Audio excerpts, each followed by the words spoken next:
with that, I would like now to begin our conversation by inviting our distinguished speaker from the world's largest refugee camps and to share their experience, stories, and future perspective. They will not only share their voice, they will be on behalf of our entire Rohingya community. So please welcome Mr. Saidullah. He is a Maulana and teacher, has been engaged in several dialogue with Myanmar, ASEAN, and others Rohingya crisis, working toward resolution through the diplomacy. Please welcome to the stage.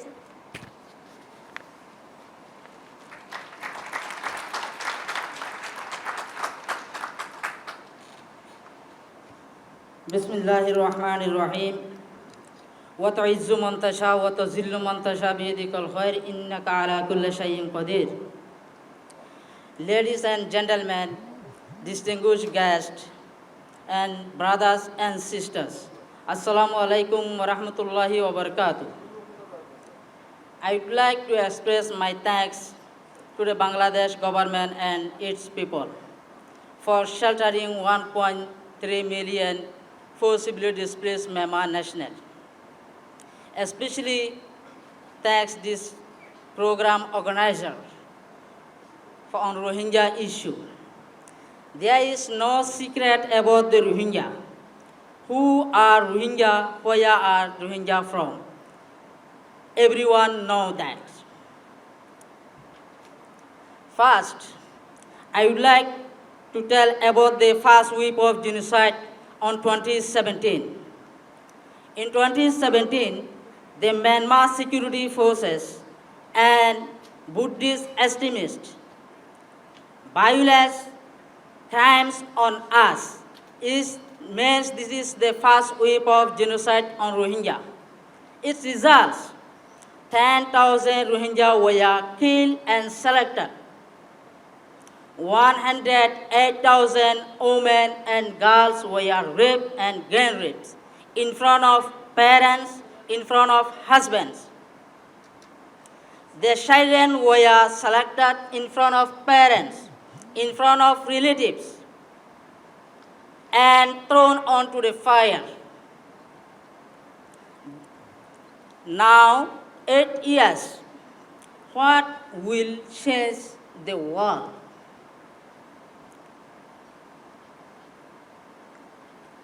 It is my question from the world community. We are still suffering inside the refugee camps, but we did not see anything still for our sustainable, dignified return to our ancestral homeland of Arakan. In 2024, there are second wave of genocide by the Rakhine rebel group Arakan Army. The results, 4,000 Rohingya were killed and selected. 158,000 Rohingya were fled to Bangladesh and other neighboring countries, including Yangon. Under the management of Muslim Reduction Unit of Arakan Army, they are systematically pushing to our people to other countries. They have intentionally, systematically planned to drive out our Rohingya peoples. As an example, on May 2024, in Tanjau Camp village, Hoyasiri, there are 600 Rohingya were killed and selected by the Arakan Army. On 17 May 2024, in Butidon, Downtown, and Lawada Pranche, Lawada Bazanchon, Choprudon, Teminchon, Nakindo, all villages were systematically burned down by the Rakhine rebel group Arakan Army. More than 1,000 Rohingya were intentionally killed and selected. But international community are totally failed for the effective action and protection of the Rohingya people. We see a series of statements and reports and uncountable conferences, events, media conference, so on.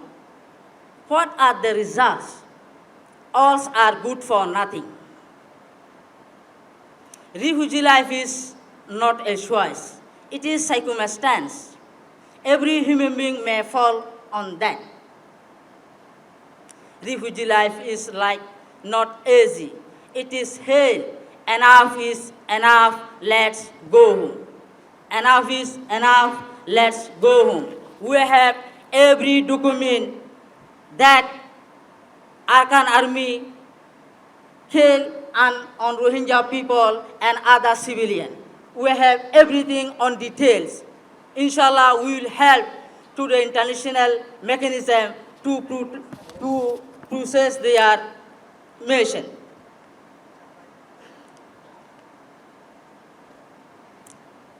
The world recognizes that Rohingyas are most persecuted minority of the world.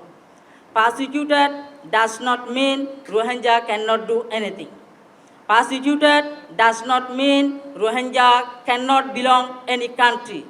Persecuted does not mean Rohingya cannot take any citizenship in any country. Persecuted does not mean Rohingya cannot belong their education rights. Persecution does not mean Rohingya cannot survive like other people around the world. Now, need your help to take action. Now, need your support. Now, need your cooperation with Bangladesh government and Rohingya relieving actors for the sustainable and dignified return of the Rohingya people with safety, security, and dignity. We requesting today one timeline for returning of the Rohingya people to our ancestral homeland of Arkan state of Myanmar. We wanted justice and accountability. Delaying of justice is encouraging the perpetrators to do again crime on victims. Delaying of justice encouraging perpetrators to do more crimes on the victims. So we are requesting quick justice for the Rohingya people and sustainable repatriation to our ancestral homeland of Arakan. Now the time is practical action, not empty promises. Now the time is for action, no empty statement, no empty conferences, no empty statement. Arkan Zindabad. Assalamu alaikum wa rahmatullahi wa barakatuh. Thank you. Okay, thank you. Our first speaker, Marana Sadullah Sahab, already mentioned about brutality massacre of state and non-state. I see in form of our justice mechanism and international expert and also a special envoy on Myanmar. And I also see international the investigation mechanism chief here also. I hope that you recognize what our speaker mentioned that. Now I would like to introduce our second speaker and the topic of the second speaker. What the future do you want to see in the Arkan? Is for you and also for your children. We people belong to Arkan, Arkan belong to us. So we want to return to our country on time now from today. But the situation makes us that the current situation is not allowing to us to return to our homeland as soon as possible. So international community, with the support and cooperation of the Bangladesh government, we need to make a situation that allows Rohingya people to stay and peacefully in the Arkan state, and we want to develop our society like we have been thousands of the years in the Arkan state. Now I would like to invite our second speaker, Mr. Furkan Miza. He is a Rohingya activist, also computer engineer. He is also survivor of 2017. Currently, he is working for the Rohingya community, also youth empowerment right now. I would like to invite our second speaker. Welcome.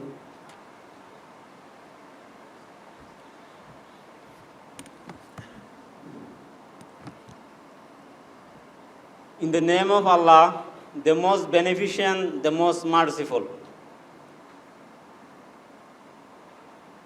Honorable sirs, distinguished guests, and respected repeaters, may Almighty's peace be upon you all.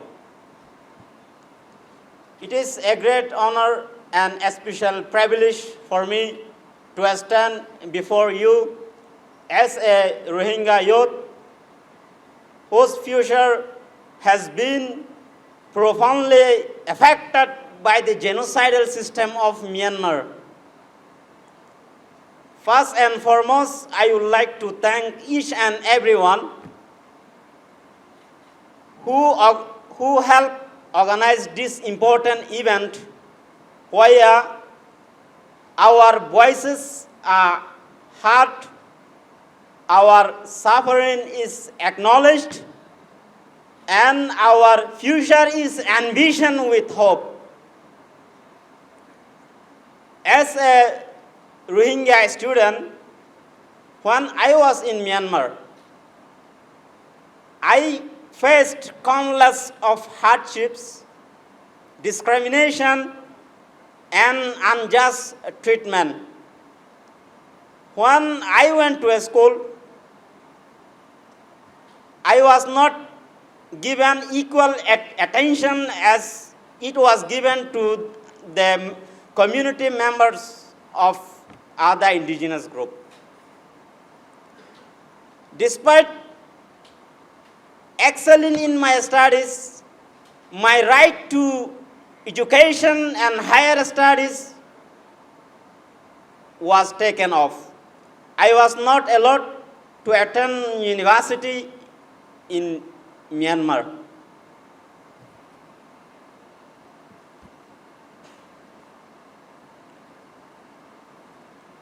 I felt like an innocent bird trapped inside a cage, unable to breathe freely. My opportunity for social and mental, emotional growth were shut off. Then came the worst. In 2017, we were forcibly displaced to our neighboring country. Our right to live in our own motherland was taken off. We become refugees unwillingly. We never wanted this life. After passing my matriculation examination in Myanmar, I had a lot of dreams. I wanted to be a government official. I wanted to be a data scientist because since my childhood, I was interested in digital technology. But I was not allowed. Then when I come to Bangladesh, somehow I managed to pursue my degree in computer science. But even after completing my graduation, in the camp, I am not getting the job I deserved. I am teaching as an ordinary teacher, although I am a computer engineer, because I don't have an identity. Because I am not, everyone say I am not belong to anywhere. When I was in Myanmar, they say you are Bengali. When I came to Bangladesh, people are saying you are Burmaya, you Myanmar, you belong to Myanmar. So where do I belong? Where do I belong? Even no one recognized, but the call of my motherland never let me sleep peacefully. I will return. I want to return, and no one take that right from me to return to my homeland. I will return to my home. My home is missing me.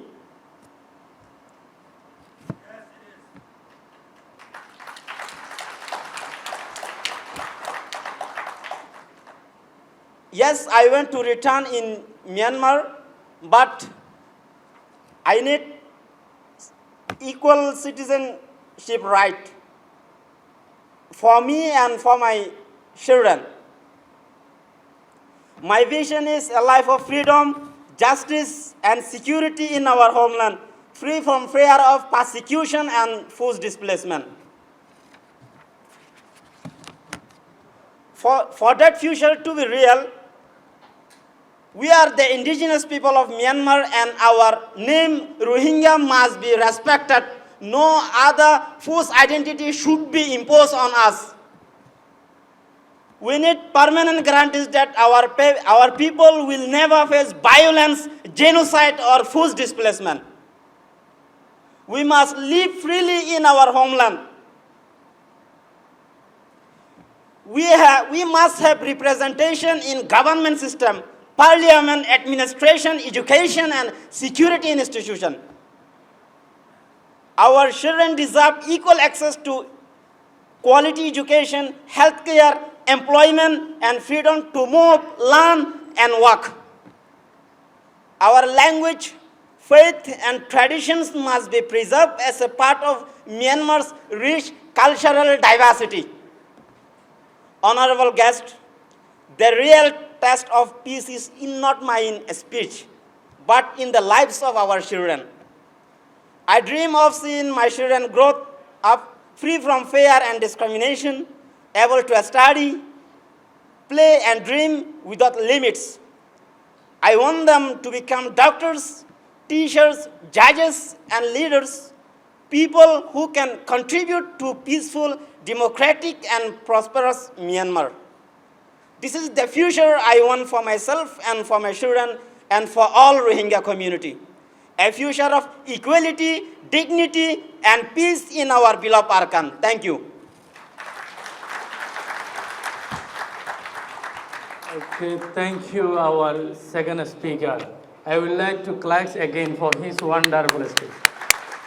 Now, in form of everyone, I see new face of the Bangladesh here. I also empathize where we belong to. This is the one of my question also today in the International Conference on Rohingya. Now I would like to invite our second moderator. We already hear from two speakers. We all know that we want to go back home and to stay, to live indigeneity with full safety and protection. So but the constant fear remains because the Sindh military is still in power, who committed genocide, the justice had not been delivered yet. Without the guarantee of safety, I myself cannot even imagine to go back to my home. So now I would like to invite our next two speakers to share the factors that prevent us from returning to Myanmar, and the assurance of safety and security that will truly inspire us to return to Myanmar again, to our beloved motherland, Myanmar. Please welcome first Mr. Sahaj Hiro, a human rights activist, a photojournalist, and founder of the Rohingya Photographer magazine. He is also a Sahat Win Prince Plus Award and also UNHCR Non-Sen Refugee Award in 2023 for his documentary and storytelling work. And also another speaker will be after him, Ms. Zaitun Nara, a student, photographer, poet, and researcher.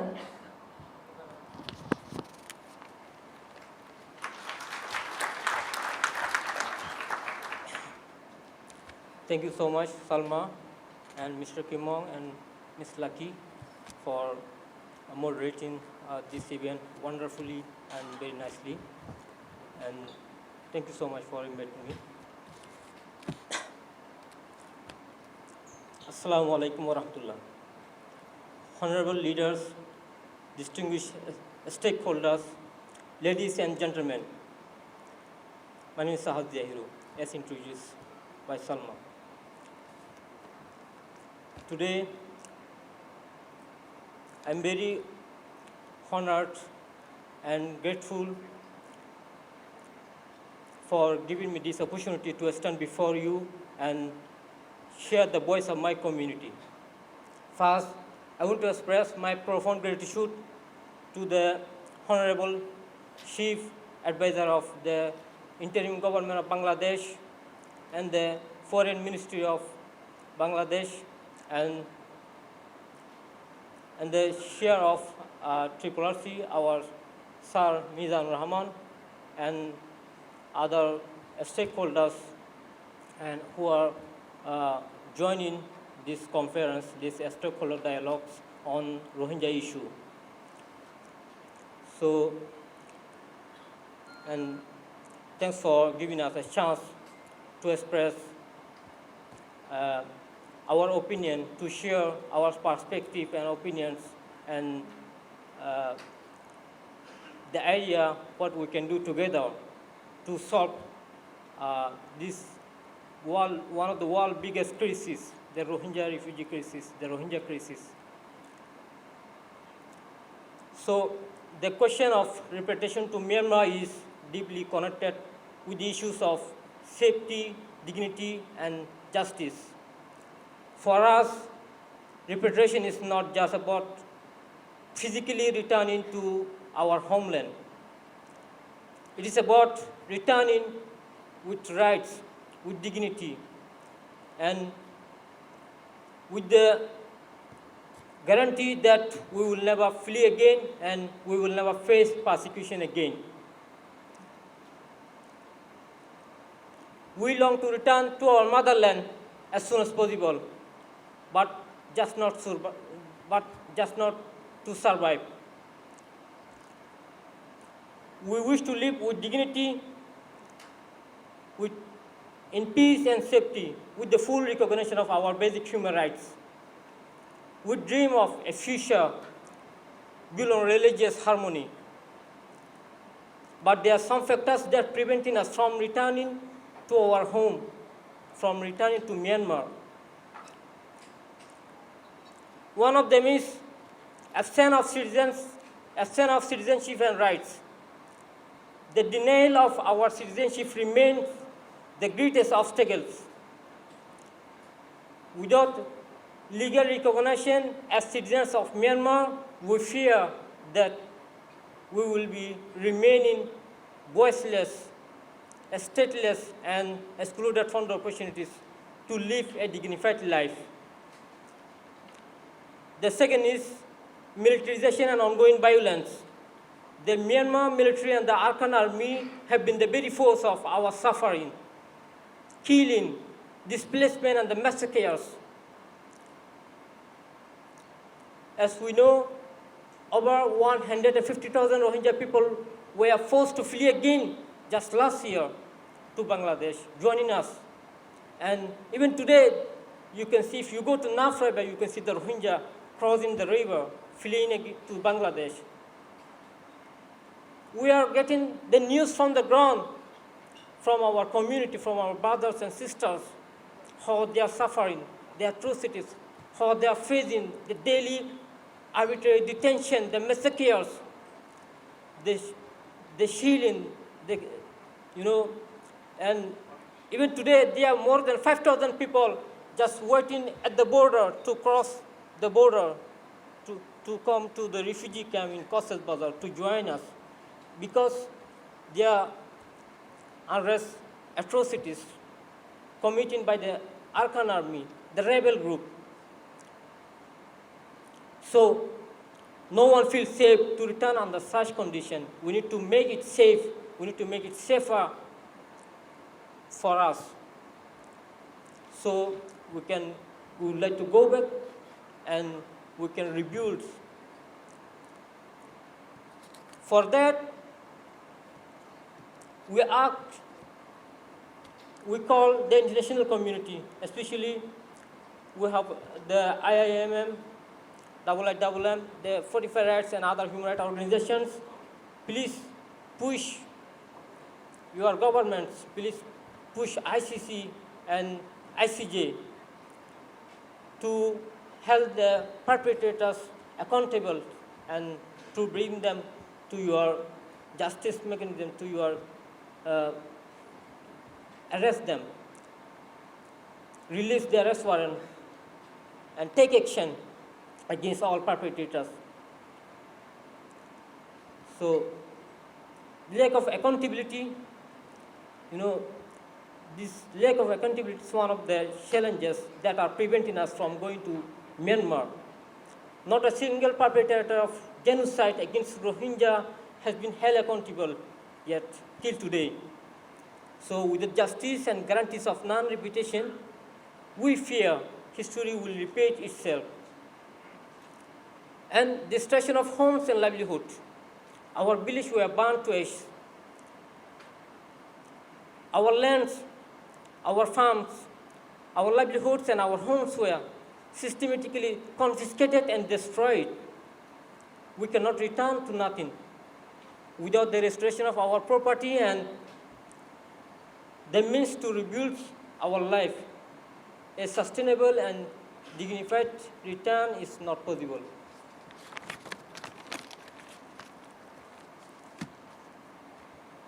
And restriction on movement and services. We face the decades of discrimination and restriction. We were unable to move freely, denied our education, as one of my previous speaker explained how he could not complete his graduation, he could not go to university to study higher education in Myanmar. Same as to me, I faced the same.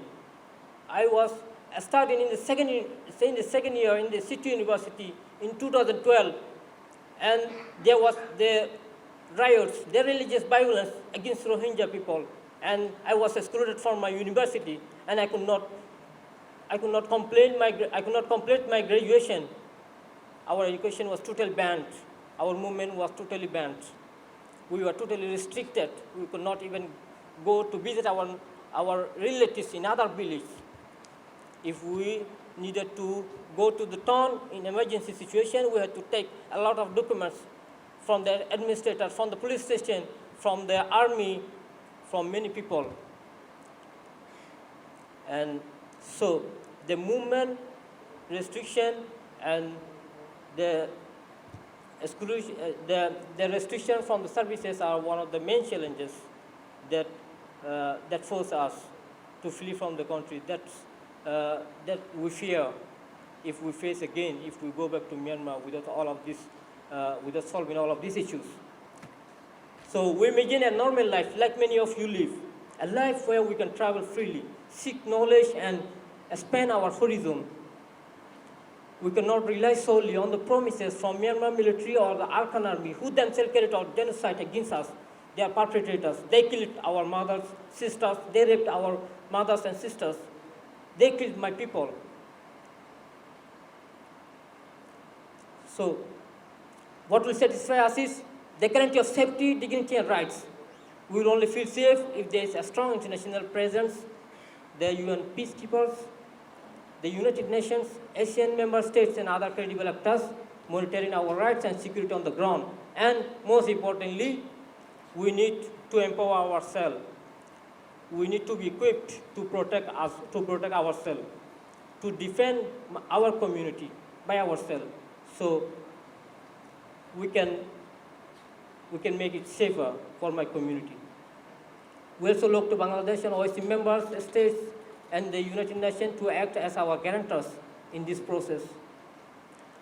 Most importantly, the assurance must include the full citizenship rights, the accountability for the crimes committed against us, and the involvement of us in the repatriation process. The world has shown us immense sympathy, for which we are grateful, always grateful. But sympathy alone cannot rebuild a nation. We need action to rebuild. action rebuilds, accountability rebuilds, justice rebuilds. So we need action now, and we need accountability now. We want justice. We want justice. Dear Excellencies, and stakeholders, we the Rohingya people want to return home. Bangladesh is not our country. We are guests here, and we will go back to our home. We want to go back home. And we do not wish to remain refugees here forever. We appeal to the international community and all stakeholders, please work to ensure justice, accountability, and genuine political solution in Myanmar. And please help us make our reputation possible, not just possible, but meaningful, dignified, and permanent. Thank you so much.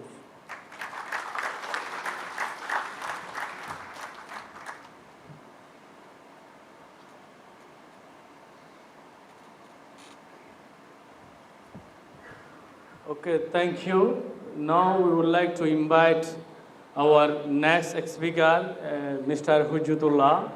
He is also complete his bachelor, master on pharmacy. He is now working on relevant his subject. Now you are through.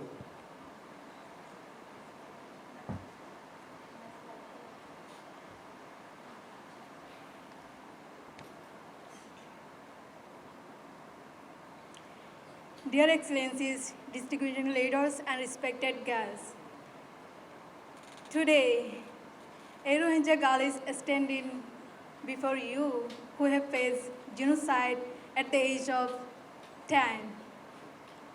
I am deeply honored to speak here today on behalf of every Rohingya refugee who have faced genocide, persecution, and displacement for decades. We are a people, stripped of our genocide, stripped of our homeland, our rights, and our dignity. We dream of returning to our Myanmar, but today, that return is impossible. Myanmar offers us no safety, no recognition, and no justice. Our citizenship was deliberately revoked. Our villages were burned, our homes destroyed, our families killed.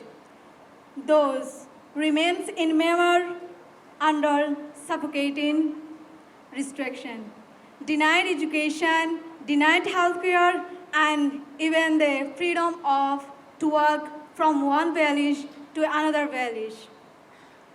To return under such condition would not mean going home. It would be returning to oppression for us. For us, true return requires guarantees that go beyond words. We cannot entrust our future to the same authorities who carry out atrocities against us. True safety, security will exist when the Rohingya are empowered to protect themselves and communities. This means training, knowledge, self-defense, and self-determination. Systems that allow us to defend our homes, our families, and our people. It means ensuring we have the ability to respond to danger, to prevent harm, and to stand strong in the face of threats. Our women were raped by the Myanmar military in 2017. Our fathers and brothers could do nothing but watch. Why? Because we are denied the means to defend ourselves. If we had the empower, such crimes could never happen. Never again should Rohingya be left helpless in the face of violence. We must prepare our people physically, mentally, and politically to return to our homeland as rightful citizens, not as a silent victim. We need the power to answer every genocider, every persecutor on equal ground. We must prepare our people. We demand self-defense, self-determination, and equality, not for sympathy. We demand the chance to protect our communities, to safeguard our families, to power, to raise our children in peace. Self-insurance comes from international community and the United Nations peacekeeper and nation committed to justice. But true safety comes from us, a strong, prepared, and empowered. Today, nearly 1 million Rohingya live in Cox's Bazar refugee camp. Behind barbed wire fence, surviving but not living. Camps are not homes, they are caves. And crisis goes beyond Bangladesh. Rohingya who fled to Malaysia, Thailand, Indonesia, and India, facing detention, trafficking, and deportation. Why have the Rohingya been scattered across borders for years and years? It is because international community has been unwilling to act decisively. Their silence and inaction allowed our suffering to continue.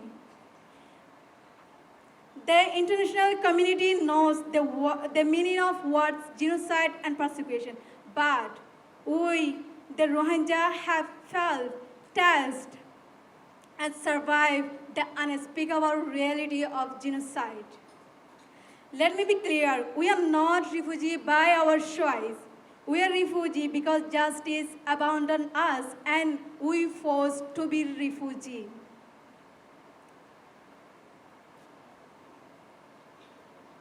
We are not asking for sympathy or charity from the international community. We are demanding dignity or rights to live and equipment to empower and defend ourselves.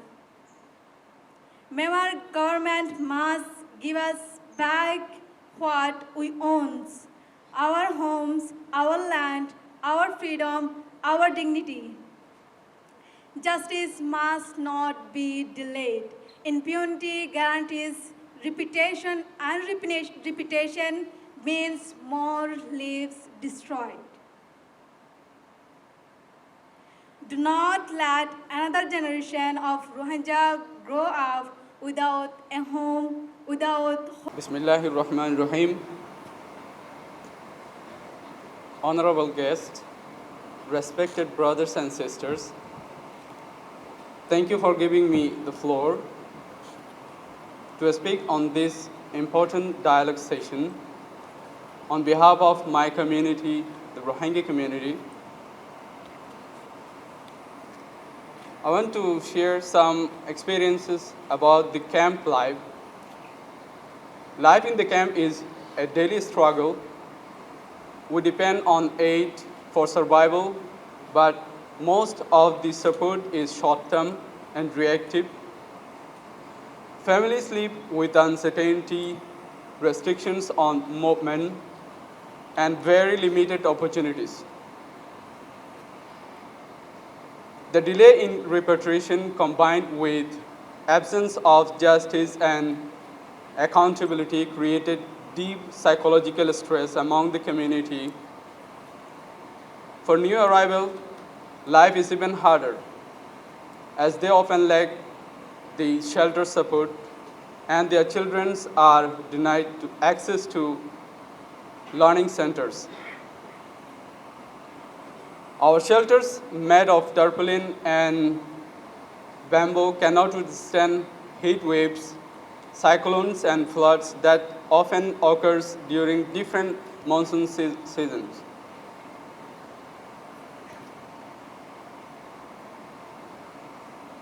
Thieves can cut through the walls at night, and actually even happened with my family twice since 2017.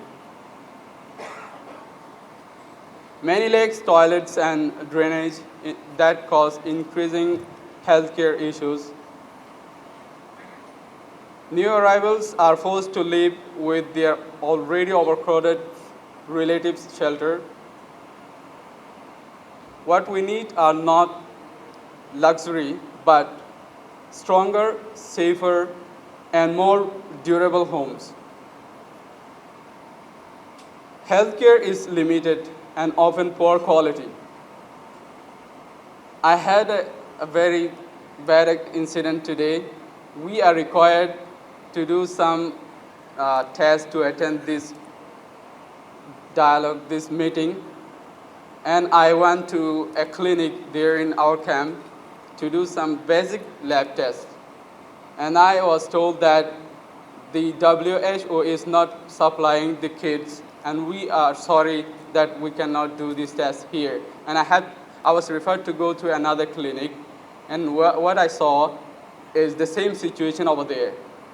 And finally, I could do 2 tests over there, and I had to come to another camp in Camp 1, and that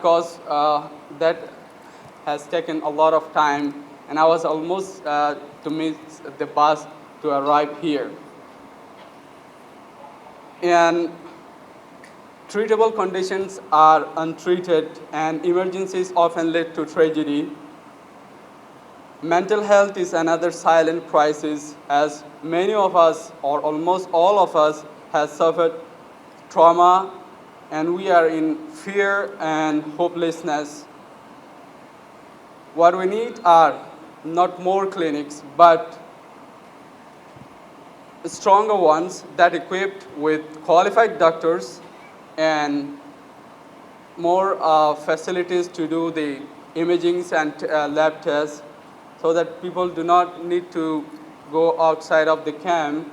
And also the clinics must have systematic referral system if they cannot treat a patient. And also the clinics must have qualified mental health specialists as well. Education is our greatest hope. On the other hand, it became our greatest crisis as well. Most children cannot study beyond the basic levels. Even now, those are not even affordable because of the funding cuts. Almost 4 lakhs something were school age, and now they cannot go to school because of the closure of learning centers. Higher education is almost impossible, and I cannot see any difference that we face in Myanmar and here. And it is almost the same for the community if we cannot go to higher schools.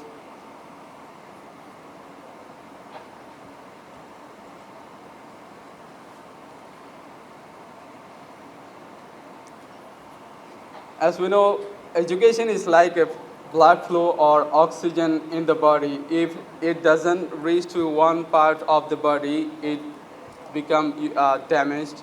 Likewise, if education does not reach to a community, it becomes weak and it suffers. At the same time, we are falling behind in digital literacy while the world advances in technology. We urgently need to recognize education as unified education board for the Rohingya, especially emphasize in Rohingya language, and vocational training, digital skills, so that we can restore our dignity and reduce dependency on others. Finally, safety and security remain our deepest concern. Violence, kidnapping, and drug-related problems are growing. Women and girls and also children feel unsafe, fear of restricts movement within the camp. We call on the government of Bangladesh and international partners to strengthen security, ensure accountability, and provide true safety and freedom not only from violence but also from fear. On this day, we Rohingya do not ask for a luxury life, but for fairness, dignity, strong shelters, reliable healthcare, meaningful education, skills training, and safety, so that we can live in, without any fear in the camp until we repatriate. Thank you for giving me a chance. Okay, thank you. I would like to request next speaker. We have very limited time. Please end your speech within 3 or 4 minutes. I would like humbly request to you. We have next speaker with the same topic, Mr. Abdullah. He is a Rohingya award-winning storyteller. He describes daily life of Rohingya through his media account.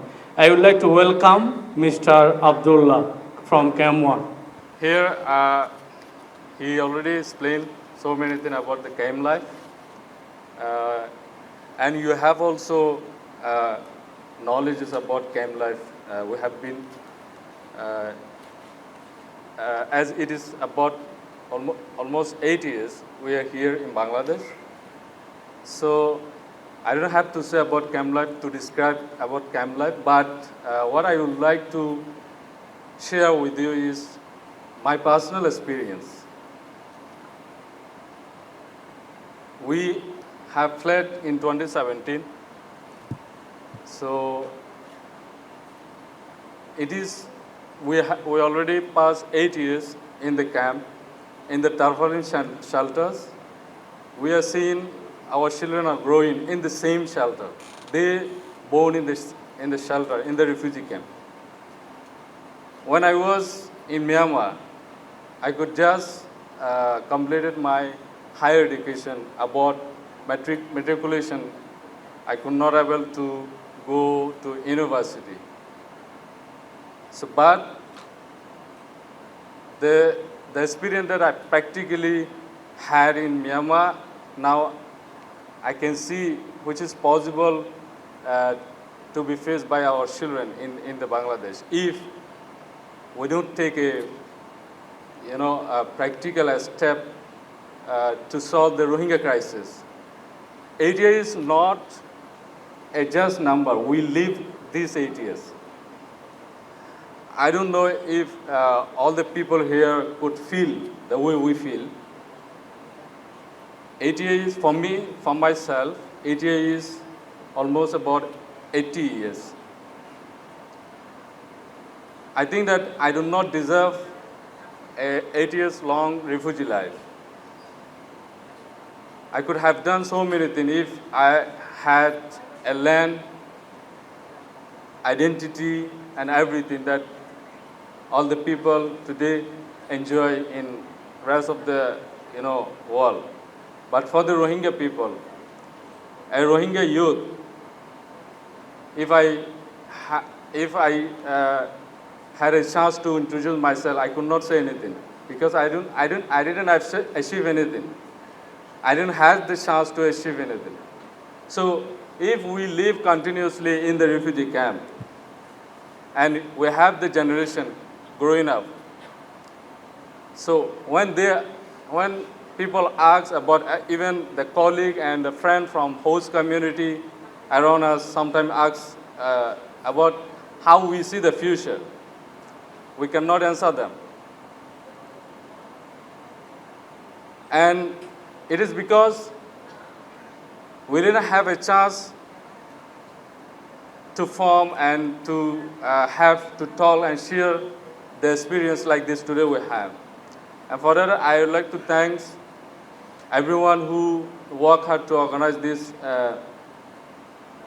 the historical event, and all the people here present to listen to us. So I don't take much time. Already my colleague and friend share a lot about the camp life. I would like to say one thing. I see a gap in solving the Rohingya crisis. It's from my perspective.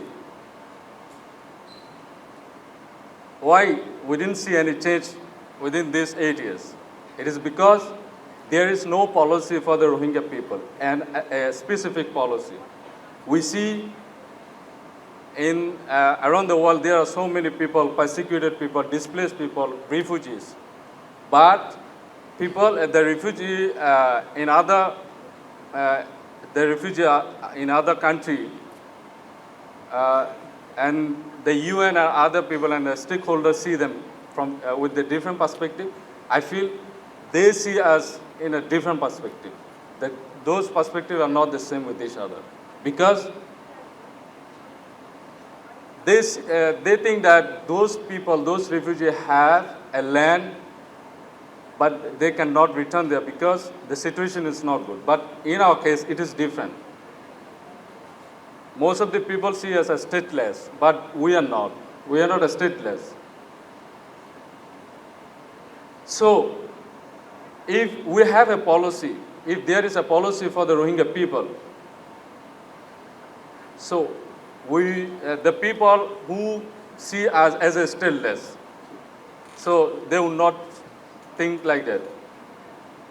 And today, if we have a policy, we will not think to climb our self-determination.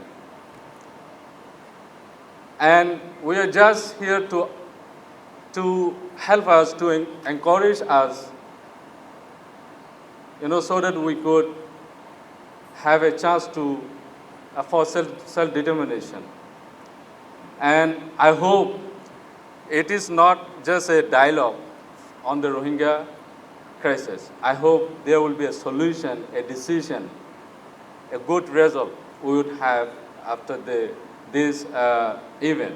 Because in my community, they know most of the people, about 100 Rohingya people here present in the section. So our relatives, people who knows us, will visit us and ask. So what we share and what we had the answer from the people here. And I don't know how I could answer them, but I just hope that there would be a best answer for them, for the Rohingya people who are waiting to listen from this wonderful section today. Thank you so much.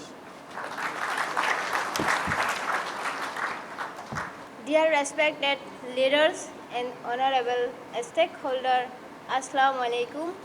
My name is Jihim Noor. I am a young Rohingya like thousands of others who have been duly in the refugee camp in Cox's Bazar without access to education, without freedom, without basic rights. Every human being deserves. Today I stand here not only as a Rohingya woman, but as the voice of many girls, mothers and fathers who have suffered in silence. When we are asked what kind of combination or reparation do we expect, our answer began with justice, dignity, and the right to live as a human being deserves. First, let me make clear it. Myanmar is our homeland.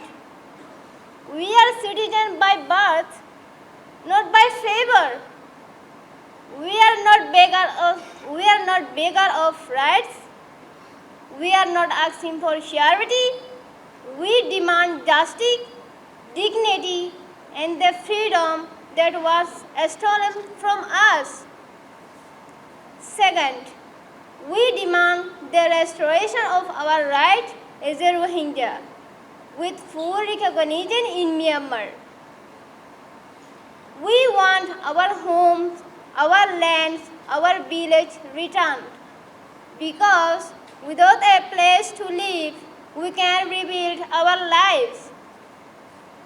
Third, our women and girls who struggle unimaginable genocide, sexual violence, and loss of education deserve trauma.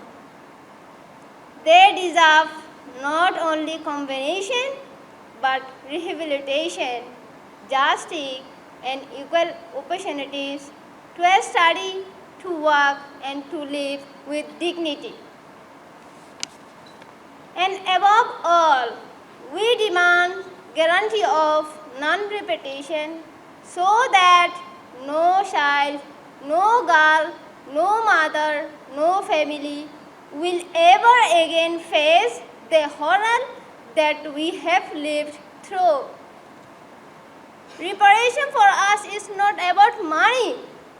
It is about life, about truth, about justice, It means restoring our dignity, our rights, our safety, and the dignity as rightful citizen of Myanmar. We are Rohingya, we are children of Myanmar. We will not stop speaking until the world see us, hear us, and stand with us. Not as a beggars, but as a people demanding the justice we deserve. Thank you all for your attention. Respected moderators, honorable guests, stakeholders, delegates, and my fellow brothers and sisters. When we talk about compensation and reparation for the Rohingya people, we do not only speak about money and material things. It is about restoring our dignity, our rights, and our future as human beings. The world has witnessed the systematic violence committed against the Rohingya. Mass killings such as those in Gudabieng village and Tulatuli village by the Myanmar military in 2017, and more recently in Hoyasuri village by the Arkan army in 2024. We have endured repeated mass displacement in 1978, 1991, and 92, 2012, and 2016, 2017, 2024, and now even in 2025. Our villages were burned and destroyed. Our mothers and sisters were subjected to sexual violence, and our people have suffered decades of persecution and discrimination. These are not isolated incidents. They are crimes against humanity committed openly before the world's eyes. Any meaningful reparation must begin with accountability. Those responsible for genocide, whether the Myanmar military or the Arkan army, must face justice in international courts. Without justice, there can be no real reconciliation. Second, we expect restorations of our rights. For decades, we were stripped of our very identity as citizens. Our citizenship was taken away. Our movement was restricted, and access to education and employment was denied. We were left vulnerable, voiceless, and stateless in our own homeland. What we expect is simple, yet fundamental, to regain full and equal citizenship in Myanmar. We want national identity cards, the right to vote, and the freedom to live and work and learn without fear or discrimination. This is not a privilege. It is our basic human rights, and it is the only foundation upon which trust can rebuild. The cycle of injustice can finally be broken, so that history does not repeat itself for future generations of Rohingya. That we expect restitution of our lands and properties. We lost our homes, farmlands, businesses, entire villages were burned to the ground. No one in this world willingly abandons even an inch of their own lands. Yet, we were forced to leave everything behind. Since 2012, many of our people have been trapped in the C2 IDP camps. For the past 8 years, countless others have enjoyed life in the refugee camps of Cox's Bazar, where existence begins and ends under a sheet of tarpaulin. And even today, in 2025, some of our people survive only by eating leaves from the forest and drinking water from the streams in Arkan state. This is not life. It is waiting with nothing but the hope of one day returning home. The reparation means restoring our lands and properties so we can rebuild our homes, our livelihoods, our dignity. Our children have been denied education for decades. Their futures stolen before they could even begin. Education is the foundation of any nation, the key to rebuilding a better tomorrow. Yet, it was taken from us. We have seen how educated youth of countries like Bangladesh became the driving force of progress and development. Our young people too could help rebuild Myanmar if only they are given the chance to learn, to live in safety, and to grow with dignity in their own homeland. But instead, our educated youth and professionals were threatened, persecuted, and forced to flee. Many sought refuge in Malaysia, Indonesia, Thailand, Saudi Arabia, and beyond. Today, too many of them survive on the streets, in detention centers, or in conditions of despair, living a life of waiting, not belonging, longing for the day they can return home, as others in the world freely do. True compensation must heal these wounds by restoring education and hope for our next generation. Finally, we expect international responsibility. For nearly 8 years, Bangladesh has shouldered the burden of hosting over 1 million of us. The international community must share the responsibility by supporting both refugees and host communities, ensuring continued humanitarian assistance, and praising Myanmar for a safe and dignified repatriation process. Honorable guests and my fellow brothers and sisters, compensation and reparation are not a favor or charity.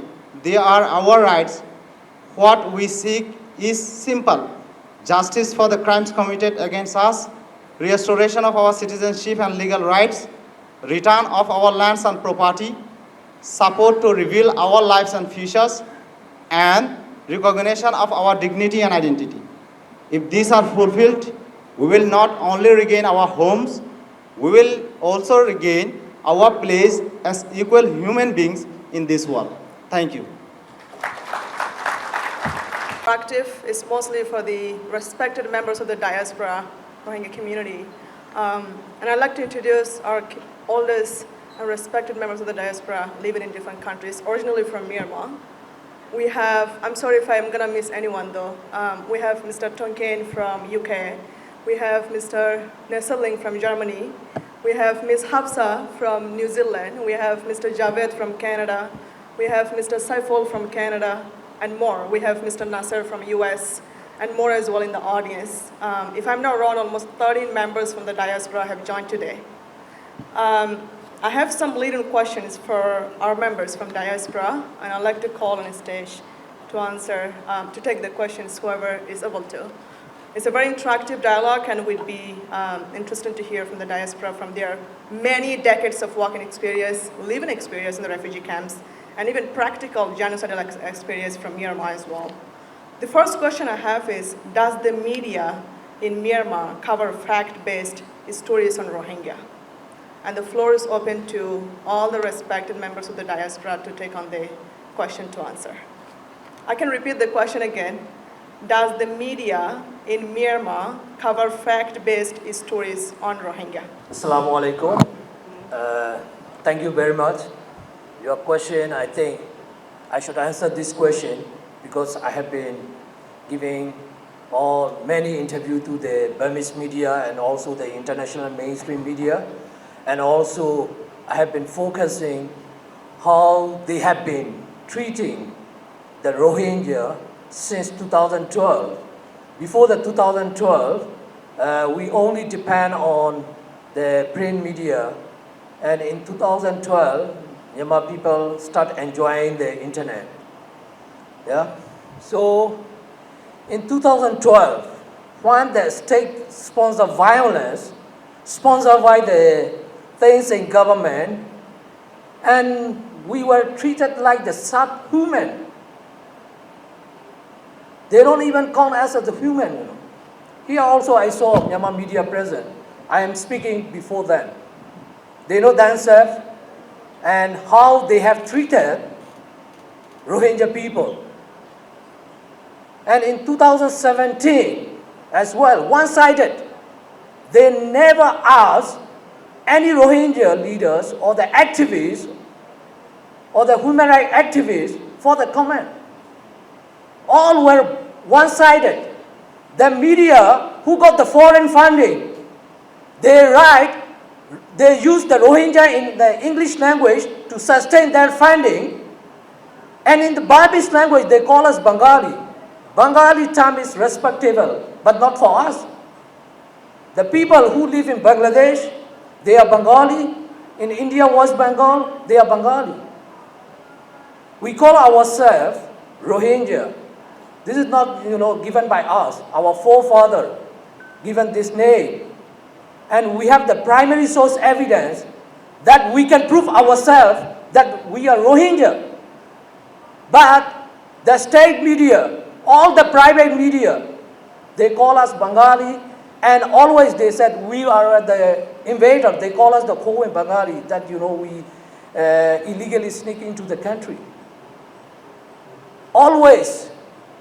They always, until 2021, all the news in Myanmar were one-sided. Anyone can come to the stage and debate with me. I have all the evidence. And in 2021, after the military coup, then they realized that whatever they have been talking about the Rohingya were wrong, because the same military treating the entire population the same like the Rohingya. That is why they realized, many people apologize us, and the media start calling us Rohingya in Burmese language and also in the English language. Now, the situation like 2012 and the 2017 repeating again. Since last year, Arakan army mistreating us. There was a massacre. Just now, my brother and sister, they mentioned about the Hoya city or the Tan Shao Khan. I have been investigating this massacre since last year. I have all the family lists. How the Arakan army killed them. In one single day on May 2nd, 2024, in one small village, more than 600 were, including the baby, children, elderly, women, pregnant women, all were killed by the Arakan army. All the evidence are in the Bangladesh soil now. You will find the survivor and the testimony, video, everything here now. There are the UN mechanism here. They can investigate this massacre. But only I saw one media as of now. The AOD is at least asking me the comment to refute this whatever claim by the Arakan army. All other media remain saying one-sided, including the media of the National Unity Government, their media reporting one-sided. They have got the deputy minister, advisor, they didn't ask the comment from their own people, let alone the activists like me. But thanks to them, still now they are not calling us Bengali. At least they are calling us Rohingya. But reporting is always unfair. This is the reality. If you don't trust me, you can study yourself. Thank you. I'm going to just pop up to the next question, and the floor is open to all the respected members of the diaspora again. The next question is, what kind of role should media play in the coming days for a lasting, long solution to Rohingya crisis? I can repeat again. What kind of role should media play in the coming days for a long-lasting solution to Rohingya crisis? I'd like to call Ms. Hafsa from New Zealand. Assalamu alaikum. Thank you for giving me the floor. I think the role of media is crucial in many ways. The fact that I was on a panel just before I traveled from Bangkok yesterday, so the fact that we as the Rohingya community are now at a very critical moment. If this goes ahead, this repatriation is going to go ahead, it's going to be historical moment, it's going to be very critical for all the Rohingyas.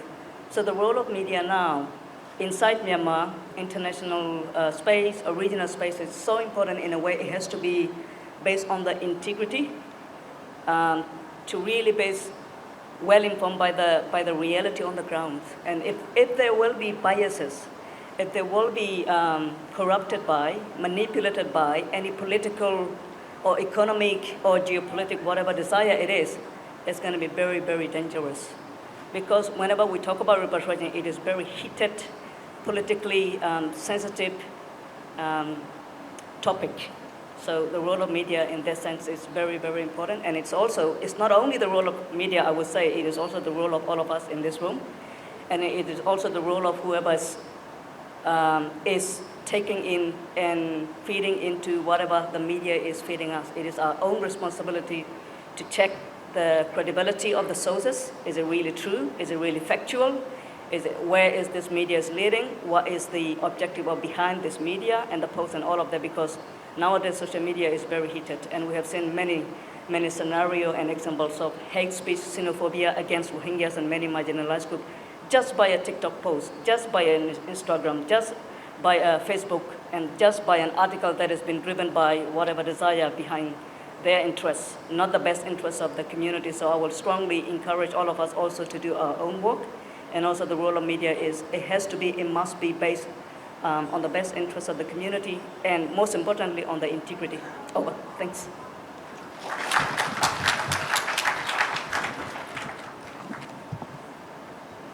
So the next two questions, both of them are relevant, and feel free to stand by and answer one of them or both of them. What are the challenges for you to return to Myanmar? So that's one question. And the second one, do you think return of Rohingyas, IDPs, internally displaced people in Myanmar, to their homes will encourage repatriation? What are the challenges for you to return to Myanmar? And do you think return of Rohingya internally displaced people in Myanmar to their homes will encourage to repatriation? I guess it is for refugees who are languishing in Cox's Bazar refugee camps. And over to anyone from the community member to take on.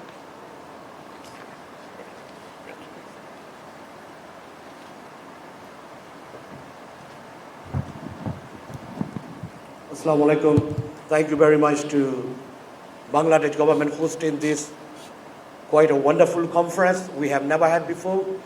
This is very important question. Always we are facing. What are the challenges?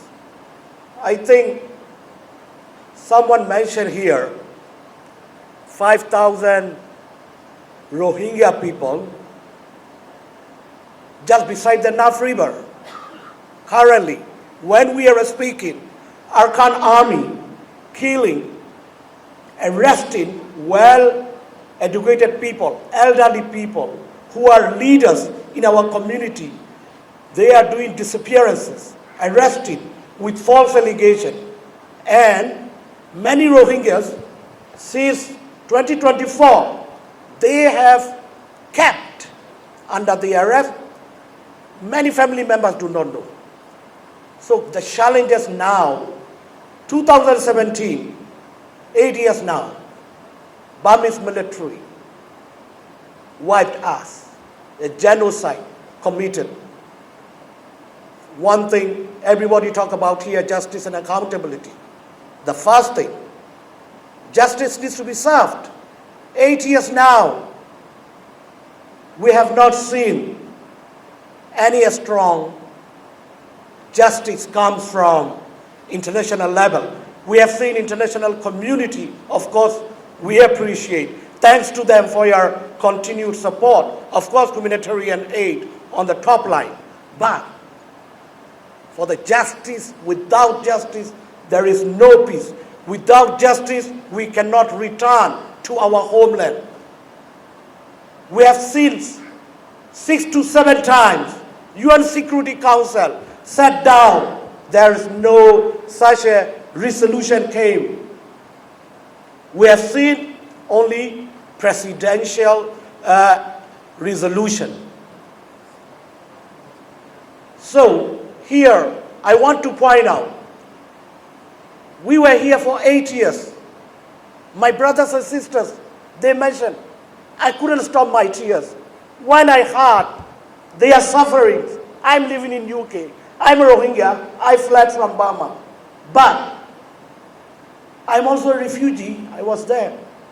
But my homeland, we all fled wherever, Bangladesh, India, UK, or Western countries. We all belong to one homeland, which is Arakan, where we belong to. That is the place where we have to return. One day we must return. But the challenges question is, we call in again and again international community, justice part. But one thing, International Court of Justice, we thanks to Gambia and we thanks to many countries who are joining. Also, we thanks to Bangladesh for ICC deportation case. We Rohingya led a case in Argentina. We got arrest warrant. We are waiting from Interpol that to bring those individuals who were in the arrest warrant. But we need international community support. There are politics everywhere, unfortunately. When these kind of arrest warrants come, they must take action. So I'm coming back to get back to our homeland. The most important thing is now, international community have like-minded countries come together with Bangladesh, protect Rohingya people. Many people here also are safe zone or protect like-minded countries who join in ICJ, International Court of Justice. They can provide some protection. Without protection, how we can go back to our land? This is very important. There are many avenues international community have to think right now to repatriate Rohingya back to the country, because this is the land. I don't want to say sometimes repatriation. We want to return back to our land. That is the place where we belong to. Our forefathers, everyone, we serve in the government. We had privilege. There is also Mayu frontier. We had in democratic period time. What Arkan Army doing is now demographic changes. They wiping us from our land. We have to think different strategy. International community, what kind of protection can provide politically? Or there is Rohingya areas, how international community can protect that area by providing international forces or observers or monitoring system. Something need to be done. If not done, this conference, what we can expect? This is happening after 8 years. From bottom of my heart, I express many thanks to Bangladesh government holding it. Of course, New York, we're looking at some concrete resolution from this. But one thing we need to look at, protection is a top priority. Without protection, there is no way to return our land. This is very challenging, and of course, without justice, there is no peace. This is also important. And when we talk here, we need to look what current crisis. When we are speaking right now today, Arkan Army is arresting people in Buthidown. I just received a few messages. When we are speaking here, Arkan Army arresting well-educated people. Why they are doing it? Because they are committing crimes. They want to get Rohingya out of the country. What will be our future, our young generation? This is very important. Many young people in the camps, what will think they will do? What they have to do? This raises many questions. I stop here. Thank you very much. Assalamu alaikum. I think regarding the challenges, given all the challenges listed and mentioned in the previous, rather than providing cut-up answers and some points, I think I would do a counter-challenge. There are challenges a lot. I think if we can divide the responsibilities and the jobs, like we all, those two of us, like a lot of working will finish, but the job will not finish. But I think a paradigm shift, a mindset shift, when we are saying, what are the challenges, how do we address it, and how do we see it? This is not a new problem. I think it might have come up and down when there is a breaking news, when there is something big that happens, when there is a media outrage, that tensions arrive. But the problem is much persistent that cannot be changed overnight. But I think as long as we keep saying the Rohingya issue as the Rohingya issues, I think we will find problems, we will find solutions that will remain the same since 2012. But if we are able to, for example, from some of my colleagues, when I come here, when I talk to them, I said the first challenges that we need is to be able to cross the Naf River mentally, think that the Rohingya issue is a Myanmar issue is a Rohingya issue, and they are both intertwined. If we keep addressing the issue since 2012, I think our activist brothers and sisters have done a lot of good jobs shouting on the bottom of their lung since 2012, way before 2012, some of them. But yet our situations get worse and worse, day by day. And I think maybe we should start seeing that there are times where almost all the single media, that if you do a Google analysis, come back with the word Rohingya and come back with some sort of situations update. But yet, the next day, our situations, things on the ground get much worse.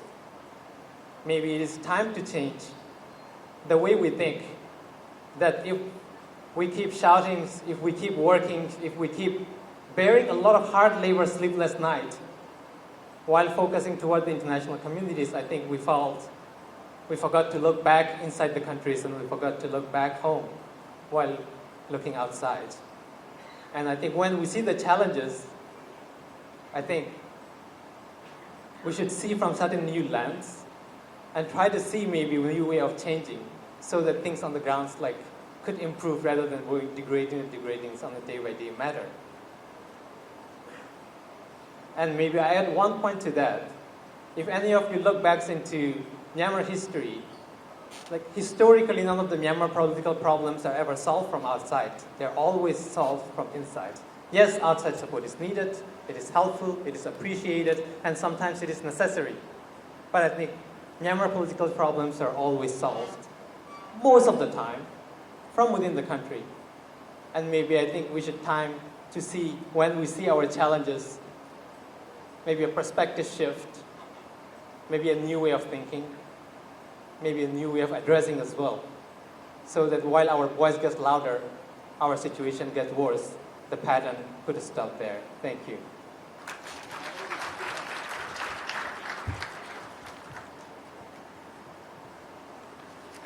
Okay. Again, I'm going back to the first question that was mainly for Nesaling. Mr. Nesaling wanted to answer. So what are the challenges for Rohingya to return back to Myanmar? And okay. Yeah. The IDP is the internally displaced people. Of course, both of them are connected. Yeah. Feel free. I think this question is important. That's why I want to take. Yeah. Thank you. Assalamu alaikum again. Thank you for giving me this question because this is very important to understand the real situation of the Rohingya. Because whenever I saw a word that pathway to citizenship, that made me really very angry. Because we are not demanding the citizenship from Myanmar. Here one sister, she used restoration. That is the correct term. What we are asking is to restore our citizenship, regardless of what happened before the Burma independence. But after the Burma independence in 1948, Rohingya were given indigenous status, Rohingya term was recognized as a race, as an ethnic group. And my grandparent and all the Rohingya in that generation, they enjoy the full citizenship. My great-grandfather was, and also the grandfather of Kotunke, they both were Constituent Assembly member that was founded by the late General Aung San in 1947. And after independence of Burma, many Rohingya were elected. We had the full voting right. And there were a lot of evidence that cannot deny. But now, when you ask Myanmar pathway to citizenship, it is like this is due to your lack of knowledge about the Rohingya. So, now, at least 130,000 are confined into the so-called IDP camp, internally displaced camp. I will not call IDP. I will not use the term IDP because I live in Europe. I have visited all these concentration memorial sites. And also, German official that I met in 2018, after visiting those so-called IDP camp, they said this is exactly like the concentration camp. There is no gas chamber, but still these people are concentrated into this camp. They don't have any livelihood opportunity. They don't have access to the education, very limited access to the health care. And how many pregnant women were given the injection at the Situate General Hospital and they were killed? If you do the research, you will find. That is why a brother called them the neo-Nazi. This is what exactly happened. And the question is that resettlement of the internally displaced or whatever you call a refugee inside the country, that will really encourage here all my brothers and sisters to go back. Because after the independence of Burma, we had the national registration card. My grandparent, my parent, they had. I didn't have. And in 1982, they entered the new citizenship law and stopped issuing all those national registration card. Prior to that, in 1974, the Newing government launched an operation called Jasmine, in English, in Burmese Sabe operation. They conducted this operation for 4 years and take away this national registration card from the Rohingya. And at the checkpoint, wherever they saw the Rohingya, they just take away all the card. They conducted this for 4 years, and in 1978, they launched the Nagame or the King Dragon operation. First massive wave of violence like the 2017. 250,000 had to flee to Bangladesh. Since at the time, Bangladesh gave a lot of pressure to the Newing. Then, a few months later, they were repatriated as Rohingya. Still, we have a lot of documents that issue from the Ministry of Home and Religious Affairs. They were driven off from the country as an illegal Bengali, but were taken as a Rohingya. We are off the document. And 1982, that is why they entered the new citizenship law and make us stateless within our country. So, I will short my note because I don't want to take a lot of time. So these people, all the Rohingya people in Arakan or the Rakhine state, they don't have any kind of document that will prove their citizenship. And now they give the NBC pressure the people to take the national verification card. And before that, in 1994, they issued the white card called the temporary registration card. And the very Burmese media made a lot of propaganda that in 2010, the military proxy party, USDP, want to get the vote from the Rohingya. That is why they issued this white card. Actually, first issue was in 1994, August 17. So there are a lot of things. If I tell you, it will take a lot of time. So let me get back to the point. So the people from Sittwe, Miebo, Pokto, and the Chauto, and the Mimbia, they are still in the IDP camp. In Pokto especially, the people are starving, and also in Sittwe. Recently, the AOD, the Burmese media reported that the people are starving. Some family even suicide themselves because they cannot afford the food. So it is better to suicide themselves, they suicided. So this is what happening. So let them to resettle back in their original home, whether the houses stay in town or those who are occupied by others, it doesn't matter. But there should be the justice. Those houses belong to the Rohingya, those should be given, and if they are given the full citizenship, and if they can move freely like other nationality, other ethnic member in Sittwe, this will really encourage the people here to go back to our homeland, because they will feel that they will have the same card. But the way this military junta has done in a few years back, the delegation came here in the Cox's Bazar, taken to the Mondo and show them the small houses, that will never encourage our people to go back. I myself, as an activist, as I can influence my people, I will never encourage to go back in this situation. The situation must be with the full right and with the freedom.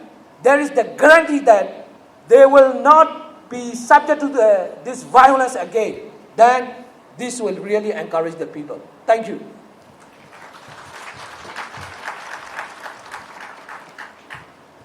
All right, thank you. We have only 2 more questions. So I'd like to call Ms. Hafsa again to answer the question, the first one again. Do you foresee reintegration of Rohingya in the Rakhine State for a lasting solution to Rohingya crisis? Why or why not?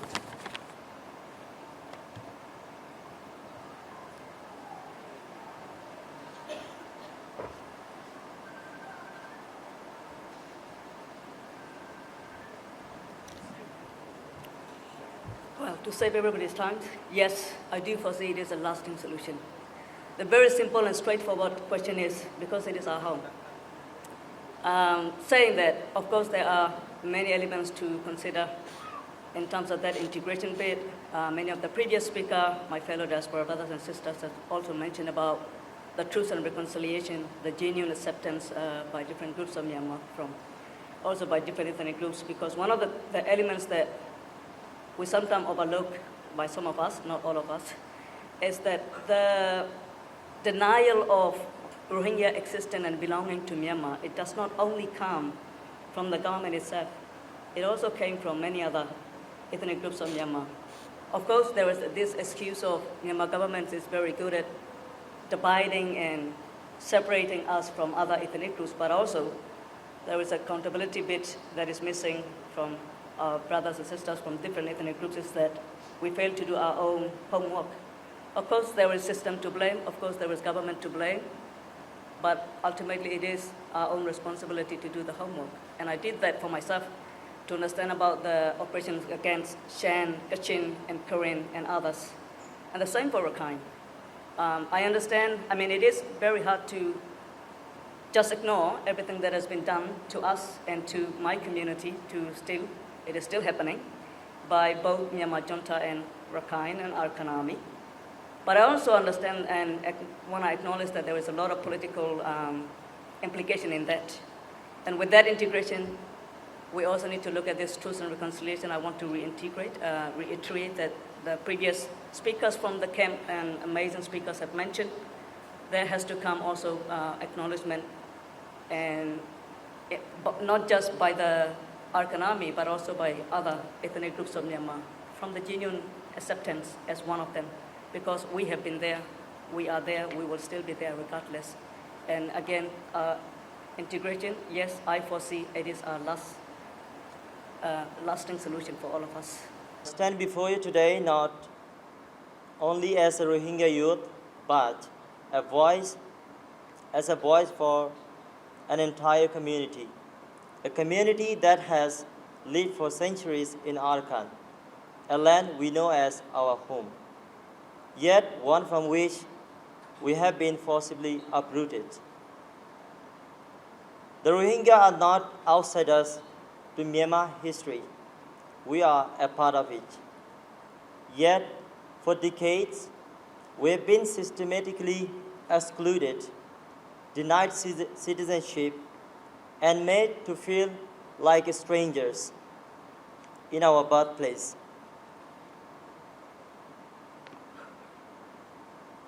Now, as we speak of reintegration, we must also speak of responsibility. To return home as equals, our Rakhine Buddhist neighbors must take the courageous step of rejecting hatred and choosing peace. We must rebuild trust, not with words alone, but through the action. This begins in everyday life. In schools, where Rohingya and Rakhine children learn together. In markets, where we trade and work side by side. In communities, where we share joys and burdens alike. We urge Rakhine monks, teachers, and community leaders to speak out against hate speech, to promote understanding, and to guide people toward peaceful coexistence. Rakhine and Rohingya are not enemies. We are not competitors. When there is division, both communities suffer. When there is unity, both can thrive. Reconciliation must not wait. It must begin the very moment we return. Reintegration cannot happen without the support of local authorities. The Rakhine administration must open the door to equality. This means ending all discrimination in employment, education, healthcare, and land rights, restoring citizenship documents to those who have been unjustly stripped of legal identity, protecting Rohingya property, and ensuring freedom of movement for all. Governments must be inclusive, transparent, and accountable. Local councils must include Rohingya representatives so that every voice is heard and decisions reflect the needs of all. There must be no segregation in schools. Every child deserves the same opportunity to learn and to dream together. Ultimately, the Myanmar government holds the key to our return and reintegration. It must recognize the Rohingya as an ethnic group and restore full citizenship. It must pursue justice for crimes committed, not only as a legal responsibility, but as a moral one. Rohingya still trapped in IDP camps must be allowed to return to their original lands with citizenship, compensation, and meaningful support to rebuild their lives. Never again should the military be used as a tool of persecution. Instead, we call for neutral, peacekeeping forces to protect all civilians, regardless of ethnicity.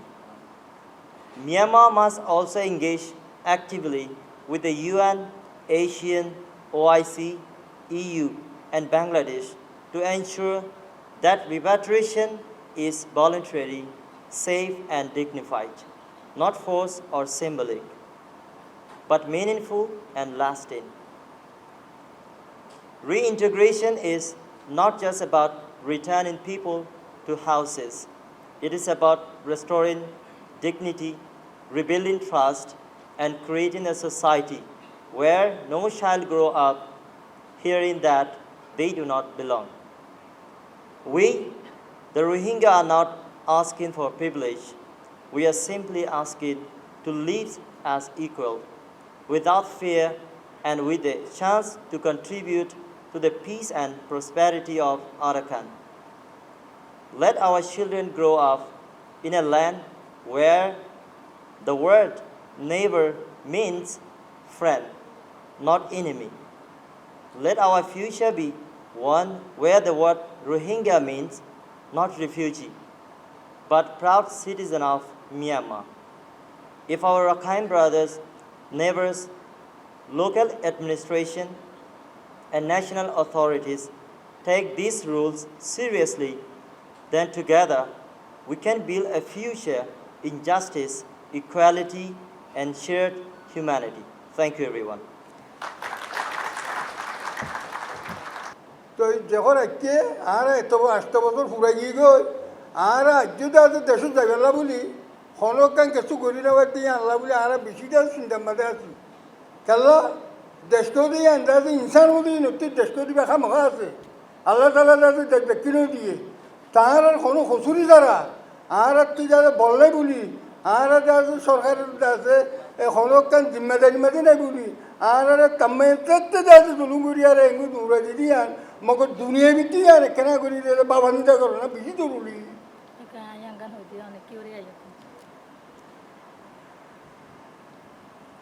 It has been 8 years we came to Bangladesh and we suffered and we have lost. The international community saw what we have been gone through, but there is no still actions against this, and the international community should think what is right for us. আরে দূরের মধ্যে কেন ব্যক্তিরে তোমরা মেহরবানি করি আর মামলানোর আর দেশের মধ্যে আর হকলো আর যাইবারিবান আচ্ছো তো মানব মুরব্বী কল যেদিন দেশতে আচ্ছো বাংলাদেশের মুরব্বী আনা করি আর সুন্দর করি মেহরবানি করি আর দেশের তারা যাইবারি হকলো আর তোমরা গড়ি দেবে বলে আশা করি আর তোমরা তিটা আন্দাজ মাগি আল্লাহ যদি তোমরা খাই করুক আসসালামু আলাইকুম ওয়া রাহমাতুল্লাহি ওয়া বারাকাতুহু কেন আসো ভাই কল ভাই বোন কল মেমোর কিনো থেকে জবিতে মুশকিল হল লাইয়া কত করে তো ঘুমাইতো Thank you very much Kukimau and dignitaries and the attendees here. I would have said it is a privilege to be here, but unfortunately I'm representing a people who are described as the most persecuted people in the world. I can't say I'm privileged to represent them here today, but I'm hoping that one day, not me, but the deserving leadership of Rohingya community who represent them, the Rohingya people from the land of Rohang, from their ancestors' land, one day they will proudly represent themselves and the people, inshallah. We have heard today, a lot of our brothers and sisters have shared their experience and what had happened to them, to their people, well, my people. And I'm not going to repeat that for sure. But I think I would like to address, as you can see, I'm not prepared with my speech today, but I think I would like to say what everybody wants to say, but not saying because they are too political, or maybe politically not correct, or maybe they want to be too diplomatic. I would like to say, you know, we are a victim of genocidal regime and victim of a very neo-Nazi racist type of people, Rakhine, AA, and AA is a neo-Nazi organization, you must understand this. AA do not want, not Rohingya, but anyone who defers them, who is different. They do not want them in the land. And now you also must remember, this is not a historical conference or debate, but, and we might have another forum for history, debate history and geography and all that, but Rohingyas are not what, as they claim, a rival to Arakan. Rohingyas are the son of Arakan, son of Rohang. Rohingyas are the people of Rohang. The Rohingyas are, if you look at the history, they are far more ahead of arrival of Arakan, historically. And we are not saying Rakhines, because they arrived later, they don't deserve to live there. We are very, kind people. Rohingyas are generally very kind people. We are very welcoming as well. We will welcome all of you as well to our land when we have our land freed from this genocidal regime that is leading the Myanmar now, and also the AA, who is occupying the land temporarily, I hope, because we are going to liberate our own land. Isn't it, brothers and sisters? Yes, yes, thank you. Oh, on that note, I would like to say, what do we need for repatriation? What do we need for safety? What do we need for sustainable, what was the word? Sustainable repatriation. What kind of security we need? The kind of security we need is to empower our own people to be the protector of our people. That's all we need. That is what we actually, well, we're not going to ask that. We're going to do that, inshallah. But please allow us to do that. Do not label us something else. We were massacred in 2012 and we were overlooked. The massacre was overlooked in the name of promoting fragile democracy in Myanmar. The international community said, no, we have to be very diplomatic. We have to give space to Myanmar democracy. And that led to 2017 mass atrocities. Because we did not react at the time this mass massacre was committed against us. That led to 2017. Now 2017 led to 2024 because we want to promote revolution in Myanmar against the genocidal military. In promoting revolution, we will not talk about AA's atrocities. AA is far worse than Myanmar government. AA is far more dangerous and toxic for the peace and security of the region here. That needs to be noted. I'm sorry I can't be very diplomatic because I have to speak the truth. The truth is, this is our right. A people who has faced genocide, who has lived there for not centuries but for millennia. Please do not confuse Islam, arrival of Islam in Arakan and Rohingyas history. Arrival of Islam in Arakan was probably around 1200 years. But the existence of Rohingya in Arakan, in Rohang, was 2,000 years, maybe more, in time immemorial. They are indigenous people of Arakan. Please do not confuse with this, because whenever we say Rohingya Muslim, yes, alhamdulillah, majority of us are Muslim, but we have Hindus too, we have other religions too. Rohingya as a race should not be confused or mingled with the arrival of Islam. Bangladesh is a nation.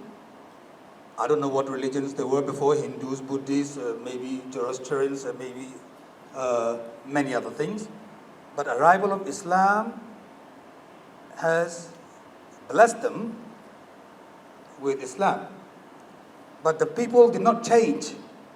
The ethnicity did not change with the arrival of a religion. And Rohingyas did not change with the arrival of Islam to the land.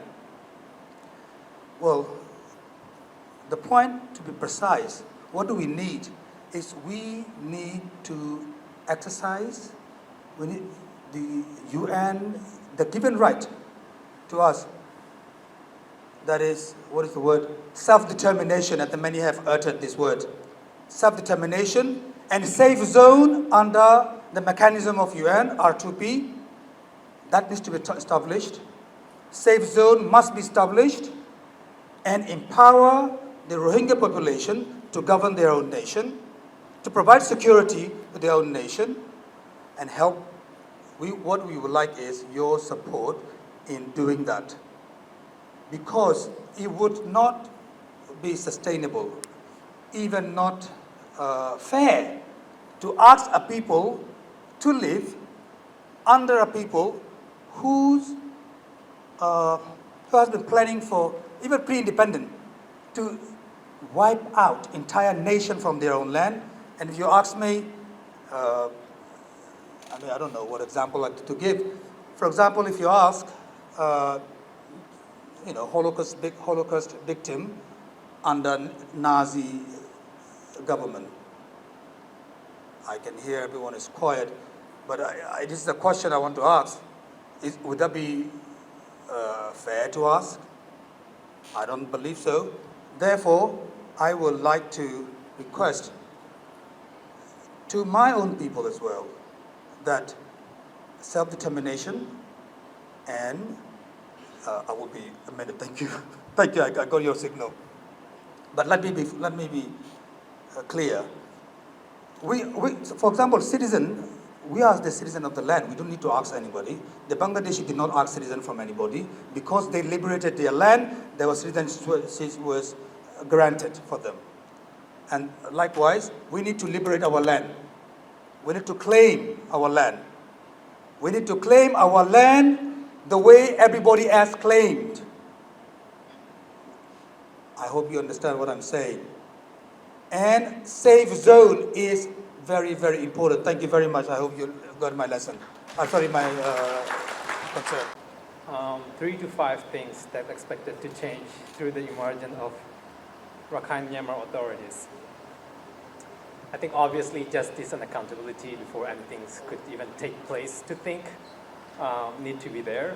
And I also echo the previous speaker's comments on it is nothing in between and no new creations of new mechanisms, rather restoring all the rights, not just citizenships, but all the rights that were stripped off.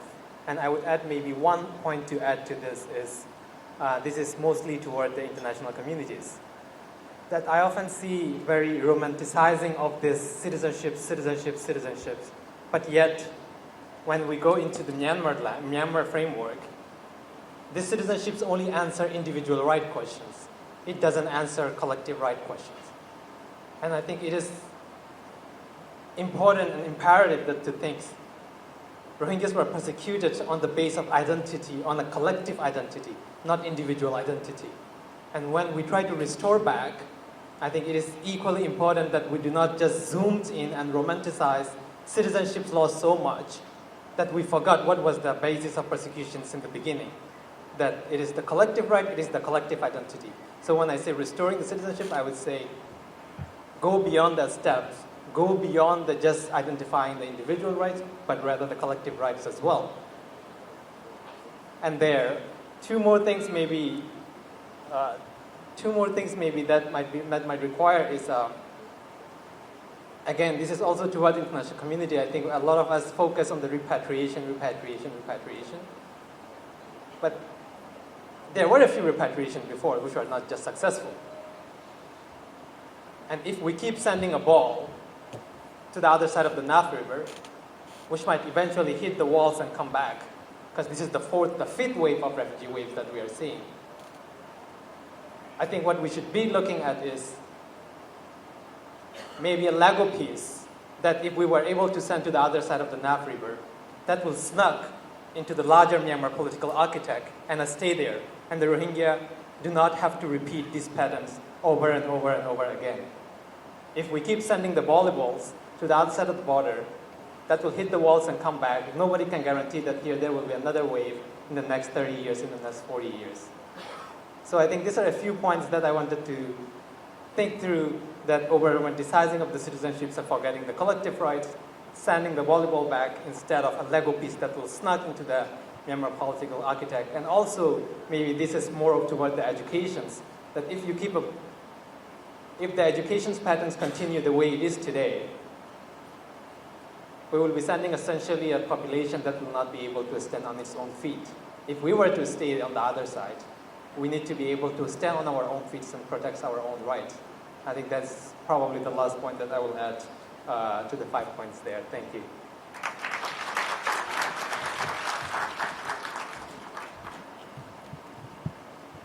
All right.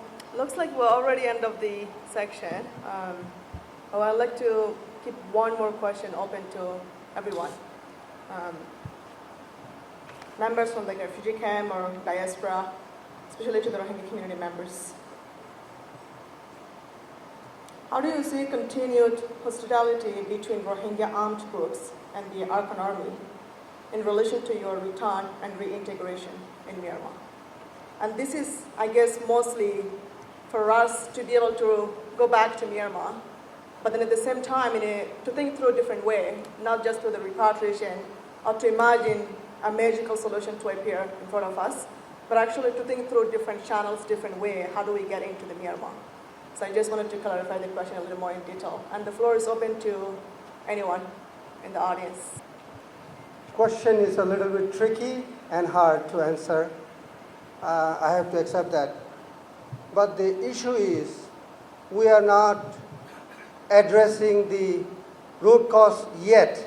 I've been sitting here listening everyone speaking, but the root cause was not literally pointing where we should point.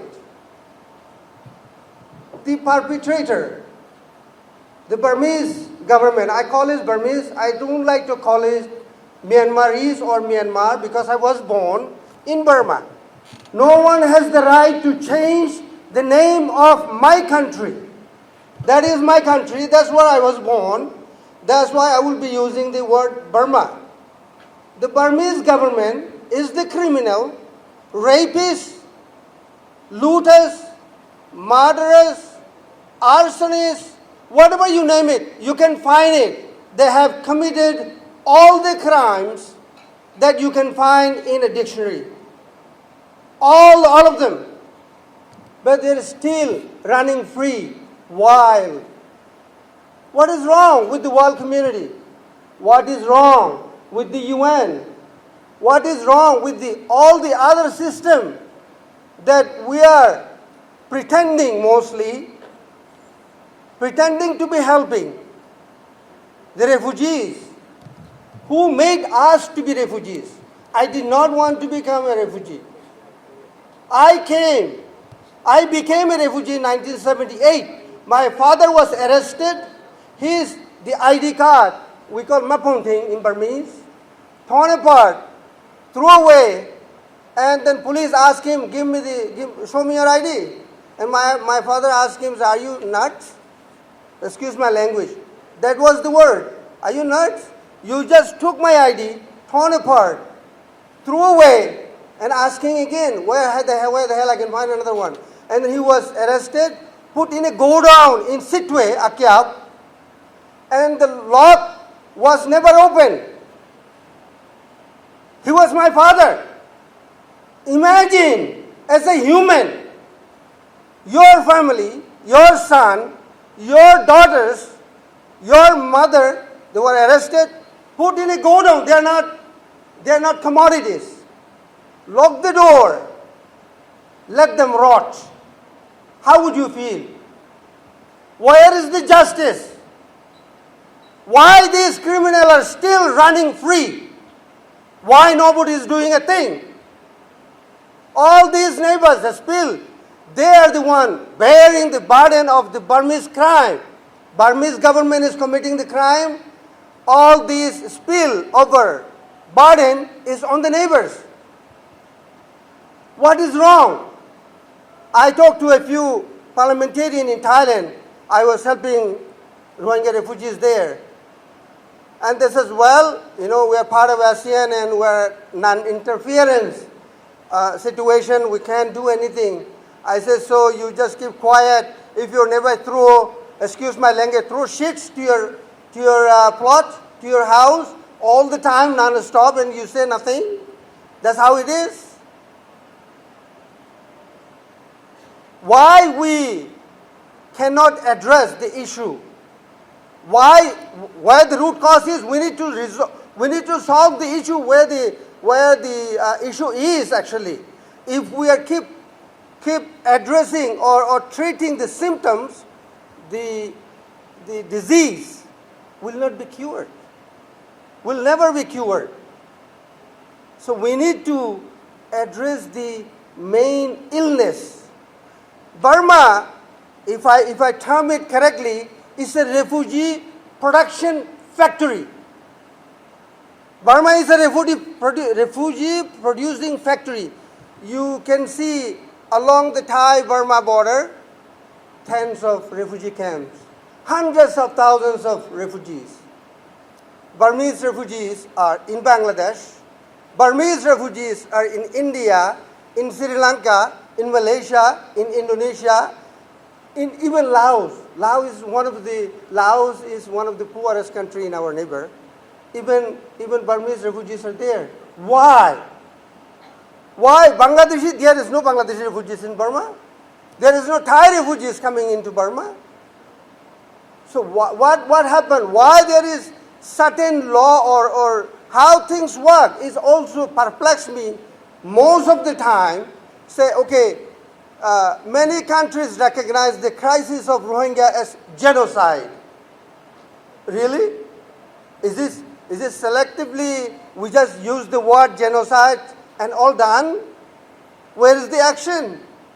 Where is the treatment? Why no action was taken against the criminals who are running around like, as free as anyone can be?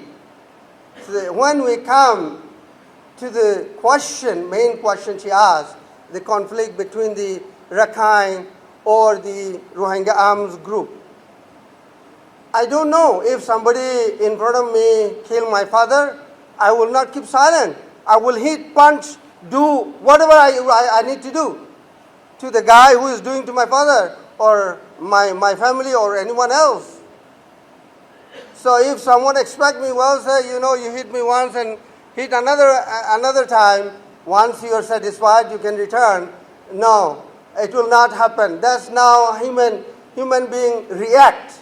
So as long as Burmese government and AA, either combinedly or separately, harass and kill and rape and plunder these Rohingyas, they will rebel. Maybe they did not do it in the past. Certainly they will do it in the future. It is the human nature. It is human nature. And there is no peace if they do not let us return to our land. And there would be people will not let them sleep in peace. They will have really hard time that they will not be handled. That's how it is. That's how it is. So unless the other point I'd like to, I'm sorry, I'm taking a little long time. It's just getting too long a little sometime. Burmese government and AA, they have committed so much crime that they become dehumanized. They dehumanize themselves. So maybe it is our collective responsibility to humanize them, to teach them humanity. Humanity is not like this. Humanity is not like this. You dehumanize yourself, we will do a favor, we will humanize you. Maybe this is the time we need to do that. Thank you. Assalamu alaikum. All right, thank you so much, everyone, all the speakers, members of the diaspora, refugees from Cox's Bazar camp. Again, we're almost end of the section, but I want to really thank the government, the organizers, respected members here in the room. This is the first time in history that the Rohingya get to sit in person with the host government of Bangladesh.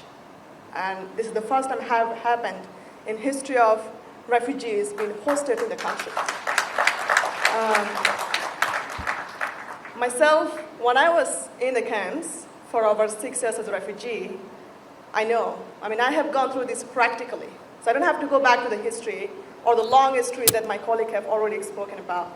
You understand the refugee life because we're here, and we know there's complex situations in Myanmar as well, and not the right time for us to talk about repatriation. To me, as someone who is coming from the ground, having spent many years in Cox's Bazar and now part of diaspora, it sounds like very complicated when we talk just about the repatriation. Think through inside the country. There are so many steps to get us started with before we talk about the final stage of repatriation for the millions of refugees to return from Cox's Bazar to Myanmar. There are internally displaced people in our own country, being kept away, isolated somewhere. And in our own country, the humanitarian organizations, donors, INGOs, are not allowed to operate or deliver humanitarian aids in the country. And people are starving. No water, no food. And someday they just got forced to leave their homes and hide somewhere else. And it continues. It didn't stop, it didn't finish. And we have seen tens of thousands of refugees have again arrived in Cox's Bazar, rejoined their families, existing families, especially starting from 4th of August last year until today. And it continues to happen, and there's no end of genocide. It not only happened in 2017, the government of Bangladesh and the host community have been allowing Rohingya to shelter in their land for more than decades now. It's not only 7 years, it's not only 8 years, it's been decades and decades long. And we still have refugees in Kutupalong who are called the registered refugee who have been here since the 90s or even earlier. So I think it is time for us to think beyond the repatriation, beyond the refugee life. Where do I start actually? That's the first question to ask. Where do we start the repatriation? It has to start from Myanmar, not from Bangladesh, again. Because the home is Myanmar, and that's where the solution should come from. We need to see the IDPs, internally displaced people, are able to return to their homes safely, without any restrictions. We should be able to see the donors, humanitarian organizations, are able to provide humanitarian assistance inside the country to improve the condition and situation for the remaining members of the community. So that will, these two steps actually, will convince the refugees in Cox's Bazar to return back to home. And that's the first thing, whoever the authority of the land, it could be Arkan Army, could be military, these are the two first steps to do for them to gain trust and for us to rebuild the trust again and for us to be able to convince and return back to home. Before you talk about the repatriation, justice and accountability, whole list actually.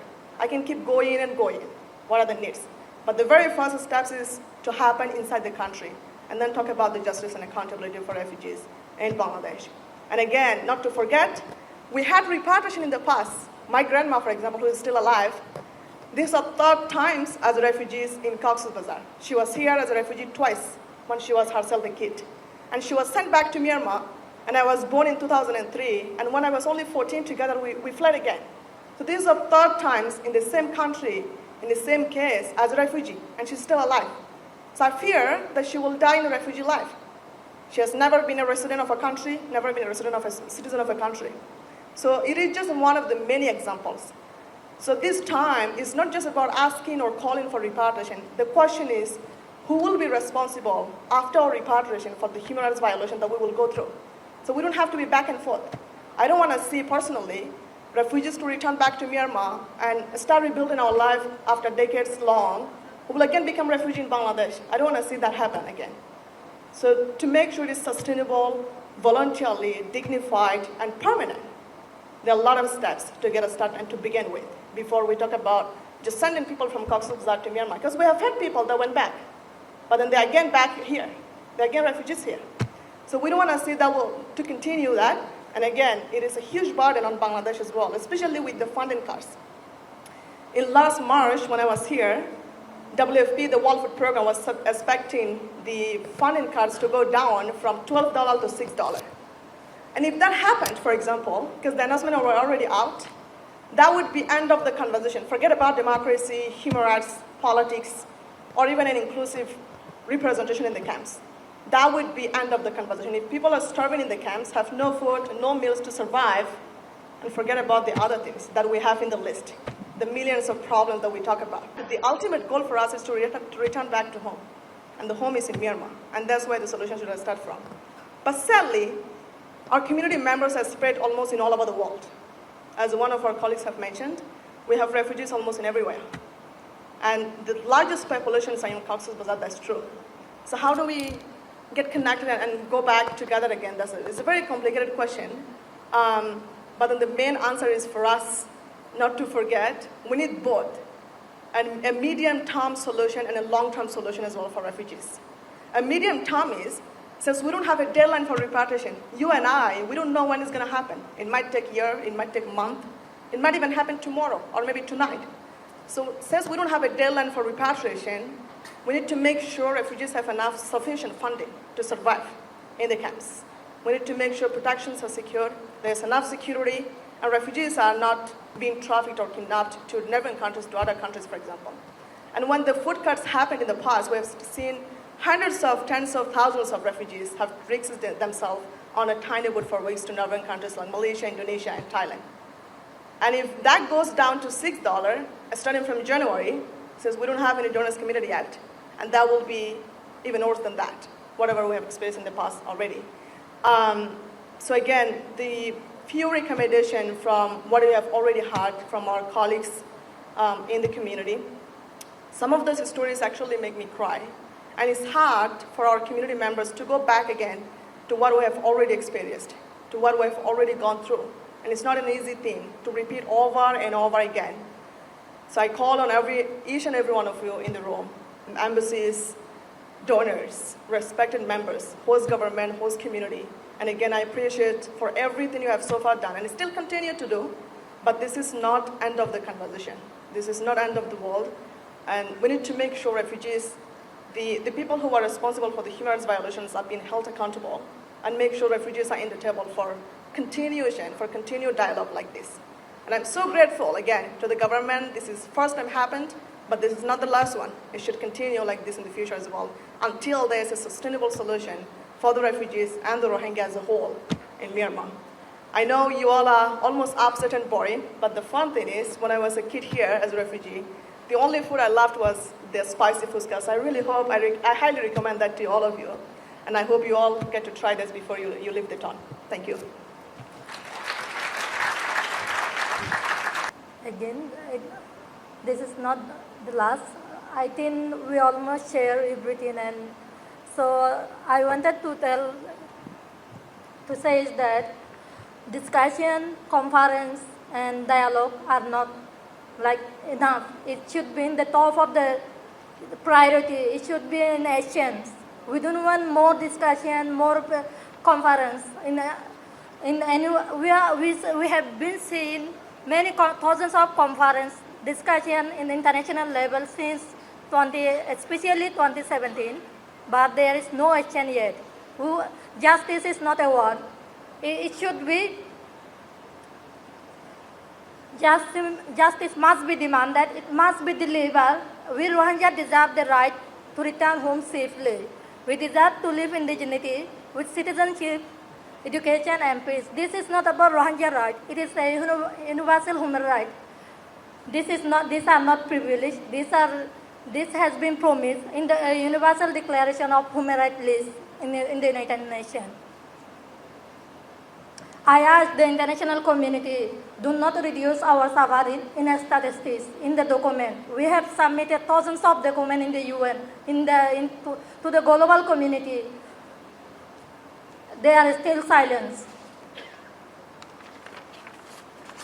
It has been 8 years now. I myself in the camps, I feel like I have spent 80 years in this open prison. This is not actually camp. This is an open prison where nothing matters. It seems like the day finished, the night is too long, the day finished so early, so soon.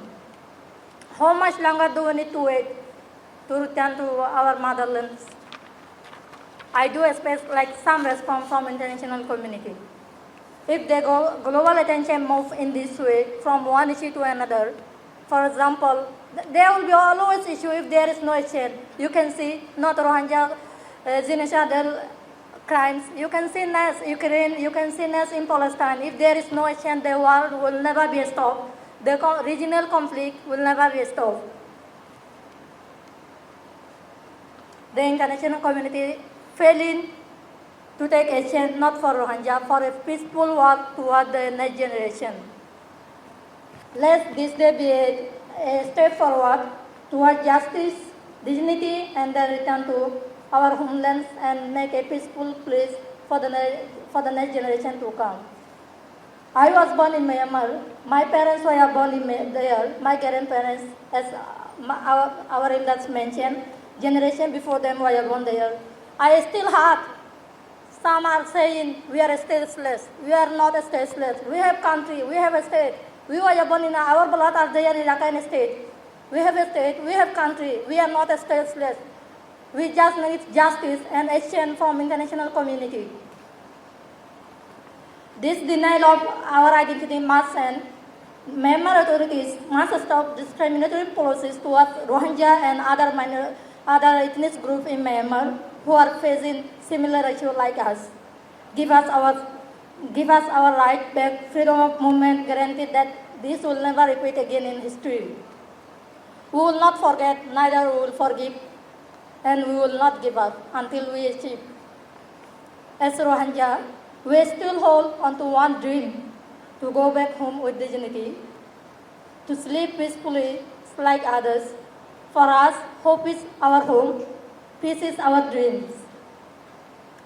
There is someone in the history who said once, I have a dream. Today, I also have a dream, that is peace. We also have a dream too. We are human too. We have a heart. We have hearts. We have feelings. Just be 1 minute, 1 second in our place. How will you feel if you are in these situations? Thank you so much for your kind attention and listening to us.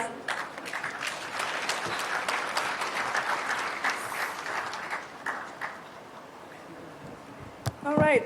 Thank you again. Thank you so much. It's time to eat, time to sleep and rest. Last but not the least, Rakhine State, as everyone have described, does not exist with us or without us. So it has always been historically with the Rohingya and the Rakhine community, Buddhist community members, and it should always be inclusive, diverse, like you said, always been there like this. I think we just should not forget that the Rakhine State does not exist with us or without us. So it has to be both with the other ethnic minorities in Myanmar, along with the Rohingya community. Thank you all, and have a good night.